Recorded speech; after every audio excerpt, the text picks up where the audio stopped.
और अन्य को भी समझाने की चेष्टा करो, क्योंकि आपको पता लग गया, आपके संपर्क में कोई आ, उसको बताने का आपका परम कर्तव्य बनता है, समझाने का, क्योंकि नहीं तो फिर आप दोषी हो जाओगे। क्योंकि हम सभी एक ही परमात्मा की संतान हैं और हम भी उसी स्थिति में थे पहले, जब तक हमें ज्ञान नहीं हुआ। और फिर ये साधना ना मिलने से, ये भक्ति ना मिलने से, परमेश्वर की शरण ना मिलने से हमारे ऊपर कितनी आपदाएं आनी थी, उससे भी आप परिचित हो जाओगे। तो फिर आप सबको बताने की चेष्टा करो। को मानने ना मानने वो कोई बात नहीं, आपका कर्तव्य बना है एक बार उसको एक बार छेड़छाड़ जरूर करे, उसने समझाने की चेष्टा करे और भक्ति बताओ आप प्रेम से। चाहे वो आपको बुरा भी बोला, काली नहीं माने, आपका फर्ज पूरा हुआ, आपने उसको परमात्मा का संदेश व चिट्ठी दे दी। अब वो माने ना माने वो फिर खुद जिम्मेवार है। आगे जाके जब ये प्राणी यहां संसार छोड़ कर जाता है तो उस संसार छूटते उसका सारी बात याद आ जाती है, तू के उद्देश्य से लेकर आया था संसार में और अब कर के रहा था। अब धर्मराज के यानी न्यायाधीश के पास जाकर तो उसको खड़ा कर दिया जाता है। अब न्यायाधीश पूछता है कि बोल भाई, देखा तेरी गठड़ी खोल, क्या कमा के लाया तू। वो तो उसके पास वो भी होता है सारा कुछ, तो उसको पता चल जाता है कहा मुझसे भूल होगी। अब वहां ये प्राणी एक बात कहता है, ये क्या कहता है कि हे भगवान, वहां जाके हमें भूल पड़गी। क्योंकि जब ये प्राणी संसार में आता है उससे पहले इसको सब जो है बता दिया जाता है कि तू पीछे भी बहुत जन्म बिगाड़ चुके हैं मनुष्य के, और अब क्या फिर तेरा दाव लगा है अपनी सत साधना करना, परम संत की खोज करना और शास्त्र अनुकूल साधना करके अपना जीवन सफल करना। तो ये यही सोच कर आता है, माँ के गर्भ में भी इसको याद रहती है, हे भगवान इनका गलती बनी सो बनी, आगे कभी गलती नहीं करूंगा, आपकी भक्ति करूंगा, एक बार मुझे इस गंध से निकाल दो, माँ के गर्भ से बाहर कर दो। तो वहां तो इसको याद थी, जब ये यहाँ आया तो तीनों गुणों का एकदम प्रभाव हो गया, त्रिगुणमयी माया का, ये फिर भी अचेत हो गया। तो इसको नए सिरे से जो जैसी पढ़ाई पढ़ा देता है उसी तरह शुरू कर देता है।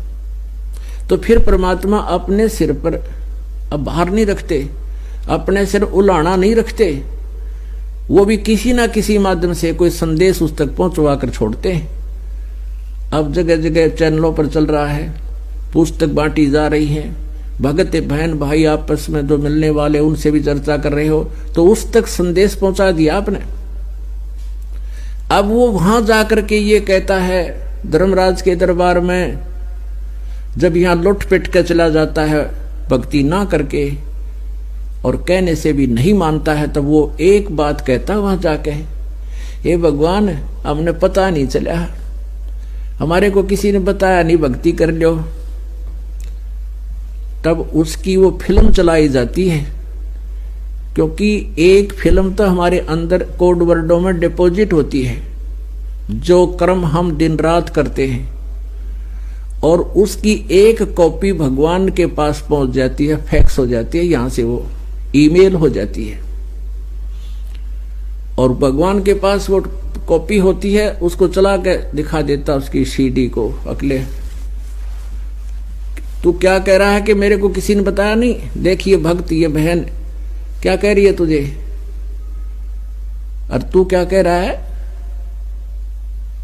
कि किसने देखा भगवान, मेरे पास समय नहीं है। तो फिर वो नीची गर्दन कर लेता है, हाँ परमात्मा कहा तो था इसने। तो पुण्यात्मा ना तो आपका सिर उलाना रहे, भगवान भी इस बात में उड़ाने में नहीं आता। अब चेष्टा करो मनाने की कि उसके ऊपर पहाड़ टूटेगा, तो परमात्मा वहां से भेज देता है कि चल नरक में जा तो इस प्रकार ये प्राणी वहां जाकर समझ पाता है कि मेरे से गलती बन गई। तो फिर क्या बने भाई, अच्छे दिन पाछे गए और गुरु से किया ना हेत, अब पछतावा क्या करे, या तो चिड़िया चुग्गी खेत। तो पुण्यात्माओं आपका सौभाग्य है कि आपको परमात्मा का यूं मार्ग मिला। और इस पर खरा उतरना है अपने। ये बातें कहन सुन की नहीं, कर पाड़न की है। अब फिर एक प्रसंग चला था कि सतगुरु शरण में आने से आई टले बला, और जब भाग्य में मृत्यु दंड हो, सूली हो, वह कांटे में टल जाए।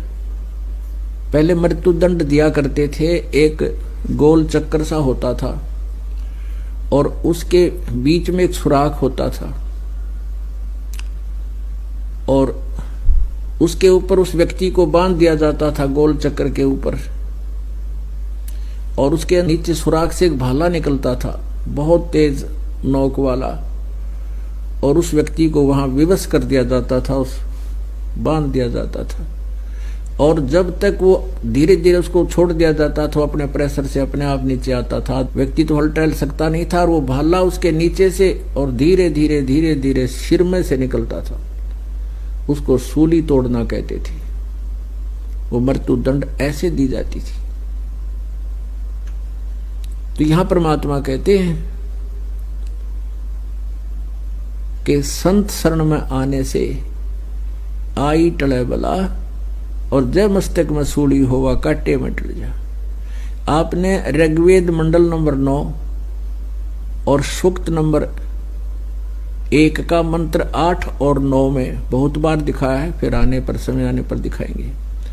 उसमें क्या लिखा है कि वो परम अक्षर ब्रह्म पूर्ण परमात्मा, ये वेद ज्ञान दाता भी वही है जिसने गीता ज्ञान दिया। ये सरपुरुष है। तो सरपुरुष कह रहा है कि वो परमात्मा 3 प्रकार से शरीर धार करके लीला करता है, 3 प्रकार के शरीरों में लीला करता है। एक रूप में तो वो सतलोक में रहता है, ऊपर के लोकों में, तीनों लोक, 4 लोकों में, सतलोक, अलखलोक, अगमलोक और अकैलोक में। वहां तो उस परमात्मा के शरीर की इतनी शोभा है जैसे एक रोमकूप में करोड़ सूर्य मिला दे, करोड़ चंद्रमा, तो भी परमात्मा के एक रोमकूप की रोशनी अधिक है। और वो ट्रिपल रोल करता है, ट्रिपल।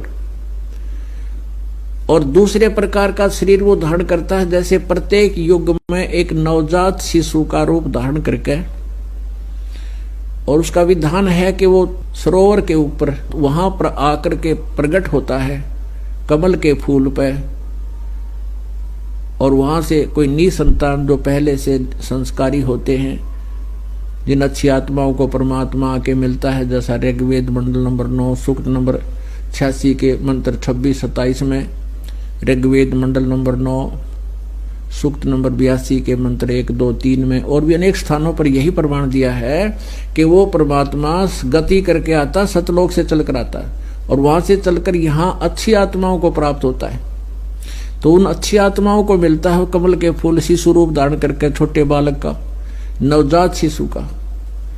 और फिर वो धीरे धीरे जब बड़ा होता है तो फिर उसी छोटे ही समय से, यानी जब पैरों चलन लग जाता है, उसी समय से वो बोलना शुरू कर देता है और अपने ज्ञान का प्रचार शुरू कर देता है। ये तो उसकी दूसरी सतीथि हुई लीला करने की, यानी डबल रोल। अब ट्रिपल रोल कौन सा है कि वो परमात्मा कहीं भी कभी किसी साधु संत के रूप में प्रकट होकर और कुछ समय अतिथि की तरह रुकता है। ये दोनों सतिथि जो सेकंड और थर्ड टाइप की हैं, ये अतिथि रूप की ही होती है उनकी, कुछ समय आते हैं यहाँ पर।